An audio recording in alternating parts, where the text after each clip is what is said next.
नमस्कार दोस्तों, कांटा लगा गाने से मशहूर हुई शेफाली जलीवाला का 42 साल की उम्र में शुक्रवार 27 जून 2025 को दिल का दौरा पड़ने से निधन हो गया। उनके अचानक चले जाने से बॉलीवुड और उनके फैंस में को गहरा सदमा लगा है। शेफाली ने 2000 की शुरुआत में अपने एक गाने से जो धूम मचाई थी, उनकी गूंज आज भी सोशल मीडिया पर सुनाई देती है।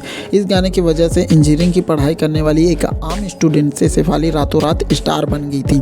अपने 42 साल के सफर में शेफाली ने खूब शोहरत कमाई। साल 2002 में डीजे डॉल के रिमिक्स गाने कांटा लगा ने धूम मचाई थी। इस गाने के वीडियो में एक लड़की बिकनी पहने बेफिक्र अंदाज से डांस करते हुए सबका ध्यान अपनी ओर खींचा करती थी। वो लड़की कोई और नहीं बल्कि शेफाली जरीवाला थी। गुजरात के एक गुजराती परिवार में जन्मी और कंप्यूटर इंजीनियरिंग की पढ़ाई कर रही शेफाली के लिए यहाँ एक अनोखा मोड़ था।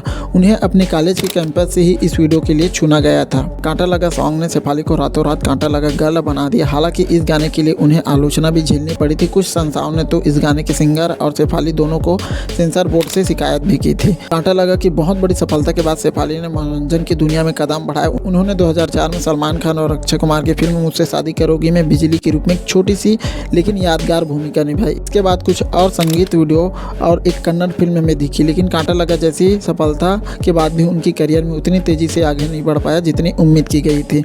दरअसल शेफाली ने खुद बताया कि 15 साल की उम्र से उन्हें मिर्गी से पीड़ित थी। इस कारण वहाँ बीमारी के कारण अक्सर दौरा पड़ते थे, जिससे उनके काम करने की क्षमता पर काफी असर पड़ा। पर्सनल लाइफ की बात करें तो शेफाली की जिंदगी उतार चढ़ाव से भरी हुई थी। उन्होंने 2004 में संगीतकार हरमीत सिंह से शादी की, लेकिन ये रिश्ता ज्यादा दिन तक नहीं चला और 2009 में इसका तलाक हो गया। शादी टूटने के कुछ साल बाद शेफाली की जिंदगी में फराग त्यागी आया और दोनों ने एक दूसरे से शादी कर ली। काफी समय बाद शेफाली जरीवाला ने 2009 में लोकप्रिय रियलिटी शो बिग बॉस 13 में एक वाइल्ड कार्ड कंटेस्टेंट के रूप में धमाकेदार वापसी की। शो में उनके शांत, आत्मविश्वासी और बेबाक अंदाज को बहुत पसंद किया गया। उन्होंने सिद्धांत शुक्ला, असीम रियाज जैसे स्ट्रॉन्ग कंटेस्टेंट को कड़ी टक्कर दिया और सलमान खान के इस शो में अपनी अलग जगह बनाई। उम्मीद करते हैं छोटी सी वीडियो आप लोगों को अच्छी लगी होगी तो अपने दोस्तों के साथ शेयर करना बिल्कुल मत भूलिएगा। मिलते हैं ऐसे कुछ नए वीडियो में, तब तक के लिए अपना ख्याल रखिए। जय हिंद, जय भारत, जय छत्तीसगढ़।